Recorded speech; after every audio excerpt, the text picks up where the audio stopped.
Continuing now with The Final Days by Bob Woodward and Carl Bernstein. In session 1, we began with the foreword written by the authors, and then the cast of characters, as they called it. Now we move to the main text of the book, beginning with Part 1, Chapter 1. This was an extraordinary mission. No presidential aides had ever done what they were about to do. J. Fred Bozart and Leonard Garment settled into their first-class seats on Eastern Flight 177 from Washington, D.C. to Miami. They had reached an inescapable conclusion and had reviewed the reasons over and over. Garment had a list on a yellow legal pad, now 22 or 23 items. It was a bleak and very unpleasant business. The two men left behind a cool Saturday in Washington. It was November 3rd, 1973. The only good news for the White House that day was an unexpected strike at the Washington Post. The newspaper that morning had been only a real estate section. For most of the travelers, the flight was an occasion for relaxation, beginning of a vacation. But Bozart and Garment were grim and tense as they rehearsed their presentation. They were both lawyers. For the past 6 months, they had handled President Richard Nixon's Watergate defense. They had become close friends. Because the two men, seemingly so different, had agreed about this mission, their advice might carry some weight. They knew they would not be facing a receptive audience, but together they might be persuasive. Garment, the liberal, intellectual New Yorker, and Bozart, the conservative, practical Southerner. They sometimes thought of themselves as reflecting two sides of the Nixon personality. Good and bad, some would say, or hard and soft. It was not that simple. Bozart nervously tapped his hand on the armrest. His West Point class ring struck the metal. The 1946 was nearly worn from the setting. A slightly hunched figure with thick glasses and a slow, deliberate manner, Bozart came out of the political stable of Senator Strom Thurmond, the arch-conservative South Carolina Republican.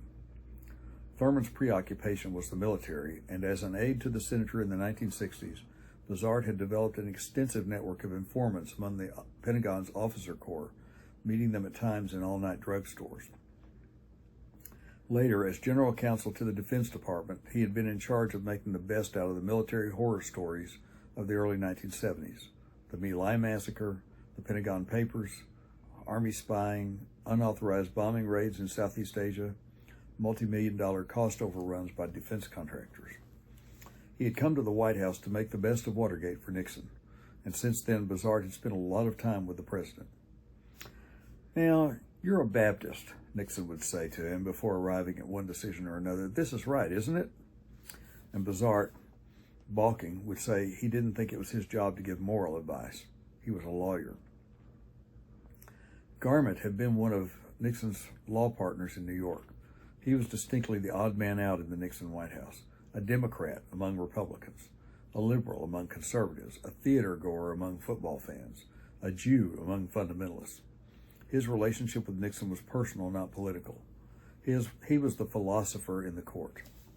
Some 6 months before, Garment had been alone with Nixon when the president had decided he had no choice but to ask for the resignations of his two top aides, H.R. Bob Haldeman and John D. Ehrlichman. Nixon had seemed crushed by the weight of the decision, and Garment had found the president's torment strangely reassuring. Nixon would never cut his two top men loose if he was hiding the truth, Garment had reasoned. It showed the president's innocence in a simple human way. Just before the president had gone to tell Haldeman and Ehrlichman that they must resign, he had said to Garment, "Last night I went to sleep and hoped I'd never wake up." Now Garment and Bozart were on their way to Key Biscayne to recommend that the president resign. From the Miami airport, a White House car took them across Biscayne Bay to the Key Biscayne Hotel. They checked into the villa next to the one occupied by the president's principal deputies, General Alexander M. Haig, Jr., the White House Chief of Staff, and Ronald L. Ziegler, the press secretary. Haig, 48 years old, a career Army officer, had risen from colonel to 4-star rank in the 4 years that he served as chief assistant to the president's foreign affairs advisor, Henry A. Kissinger. Ziegler, 34, the chief holdover from the Haldeman-Ehrlichman regime, was a former Disneyland guide an assistant to Haldeman at an advertising agency, the Nixon administration's purest creation. The lawyers knew they would have to first make their case to Haig, maybe Ziegler too. Then perhaps they would see the president, who was in his quarters at 500 Bay Lane across the narrow peninsula. Bozart and Garment had dinner together and reviewed the situation once again. Hardened in their conviction, they met afterward with Haig and Ziegler in one of the villas.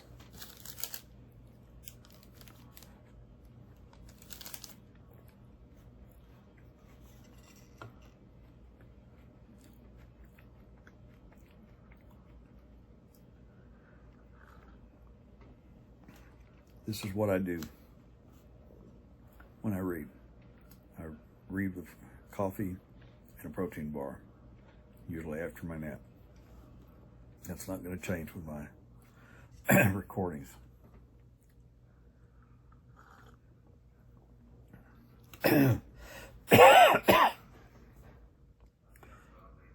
They couldn't function as lawyers anymore, Garment and Bozart said. Their work consisted of pooling ignorance. They couldn't get the evidence to defend their client, even if it existed. The president wouldn't give them access to it.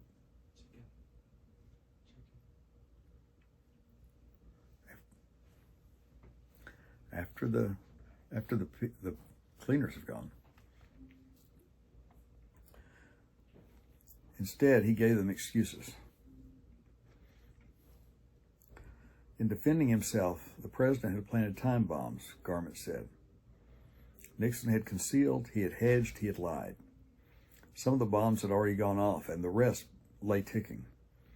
Individually, the problems might be manageable, but taken together, they were insurmountable.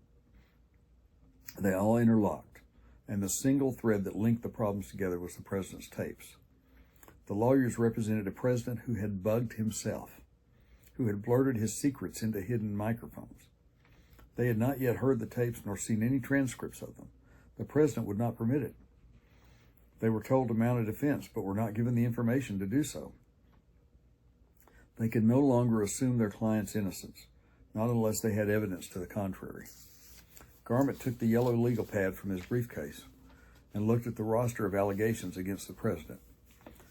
That International Telephone and Telegraph had virtually bribed him with a donation to his 1972 re-election campaign, that he had cheated on his income taxes, that he had used government funds to vastly improve his estates in Key Biscayne and at San Clemente, California, that he had backdated the deed to his vice presidential papers in order to claim a $500,000 tax deduction, the presidential papers caper, Garment called it.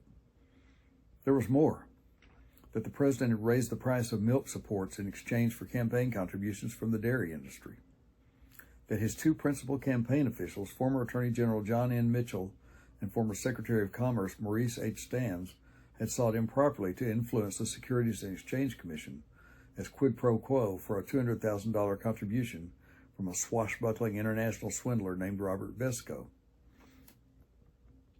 Then there was the so-called brother problem, allegations that the president's two brothers and a nephew were also involved in the Vesco transaction and in other questionable business deals. The president's closest friend, Charles G. B.B. Rebozo, was also under investigation for accepting an unreported $100,000 contribution from billionaire Howard Hughes. Perhaps some of the allegations were unsupportable, Garment said, and some of them were obviously guilt by association. But, he said, they're all sharks in the water. And Nixon still had to account for what had been done in the White House. The Houston Plan, this is named for a man named Houston, Huston plan, expanding covert domestic intelligence activities, wiretapping, breaking and entering, mail opening. The 1971 break-in at the office of Daniel Ellsberg, psychiatrist. The Plumbers Unit, which investigated news leaks. The 17 wiretaps on reporters and administration officials. Orders to the Central Intelligence Agency to have the Federal Bureau of Investigation limit the initial investigation into the break-in at the Watergate headquarters of the Democratic National Committee. Payments to the burglars to buy their silence.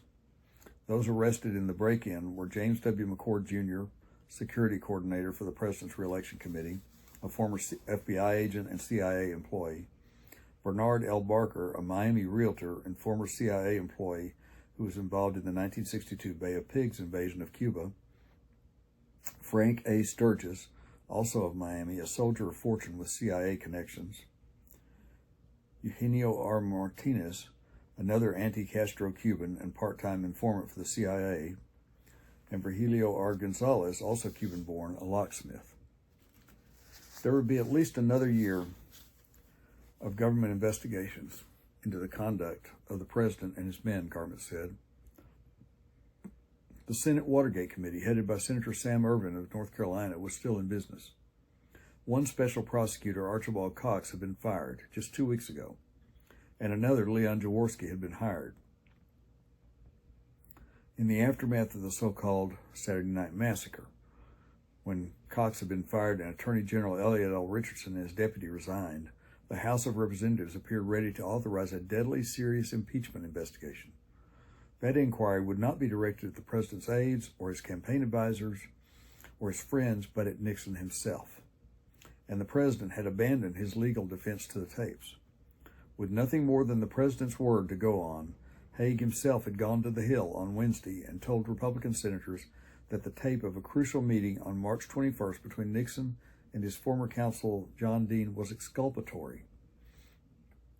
Did he really believe that? If it was exculpatory, why hadn't Nixon let Haig or the lawyers listen to it, or to any of the other tapes for that matter? Finally, there were the various court actions. Criminal indictments of Haldeman, Ehrlichman, and Mitchell were assured in the cover-up. The trial or trials would be a spectacle. The tapes would be played. Richard Nixon would be in the courtroom, on the tapes for sure, maybe as a witness and possibly as a defendant. A lot of sharks in the water, Garment said once again. Typical in today's sick atmosphere, Haig responded. Pursuing Nixon had become a national mania. Watergate was crippling the administration. There seemed to be a momentum which was beyond control. Ziegler was puzzled. He had heard much of the same before, though usually from the press, not from members of the White House staff. The president himself had heard it all and seemed confident that he would win in the end. Why were the lawyers so panicked? Why was their tone so ominous?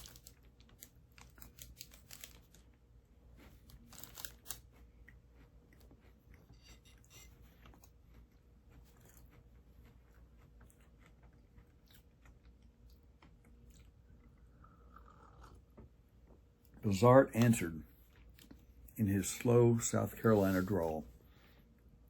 The president had hidden evidence, first from his lawyers and then from the courts.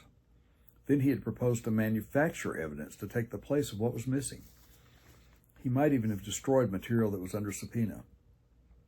He had proposed to obstruct justice and had tried to entangle his lawyers in the attempt. The cover-up was continuing and the president was dragging them all into it. Bazart himself had now been called to testify publicly in the courtroom of United States District Court Judge John J. Sirica. If the right questions were asked, his testimony would be devastating to the president, Bazart warned. Ziegler was clearly angry. Haig lit one of his Marlboro Light cigarettes and, primarily for Ziegler's benefit, asked Bazart to review the ugly details. Haig already knew most of them. The chronology would make everything apparent, Bazart said. Several days before the Haldeman-Ehrlichman resignations, the president met the Assistant Attorney General, Henry E. Peterson, the man in charge of the Justice Department's initial investigation into Watergate. In the course of defending himself against accusations that John Dean had made to federal prosecutors, Nixon told Peterson that he had a, quote, tape of his meeting with Dean on April 15th. It would prove that he was not involved in the cover-up, Nixon said. Archibald Cox, shortly after his appointment as special prosecutor, consulted with Peterson, who quoted the president as saying, quote, I have Dean on tape. On June 11th, Cox sent a letter to the White House asking for the April 15th tape. Bazart, who had not yet learned of the existence of the president's secret automatic taping system, took Cox's letter to the president. There's a dictabelt. That is what I was talking about with Peterson, Nixon told him. He said it was his normal practice to dictate his recollections at the end of each day. Bazart was confused. Why had Peterson quoted the president as saying, I have Dean on tape? He asked Nixon if there was also a tape of his meeting that day with Dean. The president insisted there was not. Peterson had misunderstood. He had misquoted him. There was only the dictabelt. Bazart then called Peterson, who stuck by his story. Meanwhile, the president said he would not surrender the dictabelt to the special prosecutor. He had an executive privilege to ensure the confidentiality of his papers and other materials. Accordingly, Bozart dispatched a letter to Special Prosecutor Cox on June 16th, explaining that although there was a dictabelt of the president's recollections of April 15th, it would be inappropriate to provide it. Bozart took care not to specifically deny the existence of a tape recording of the president's meeting with Dean. He was suspicious. A few weeks later, Bozart learned from Haig that all the president's meetings and phone calls were recorded by an automatic taping system. The existence of the system was disclosed publicly in July, and Cox subpoenaed the recordings of 9 Nixon meetings and conversations, including the one of April 15th. Once again citing executive privilege, Nixon refused to provide any tapes. Cox took the matter to court and was upheld in the Court of Appeals. On October 20th, Cox was fired. A storm of protests followed. Nixon reversed ground and agreed on October 23rd to turn over the 9 tapes. And we'll end this session now. Because my cleaners are here, we'll continue in the next session with Part 1, Chapter 1.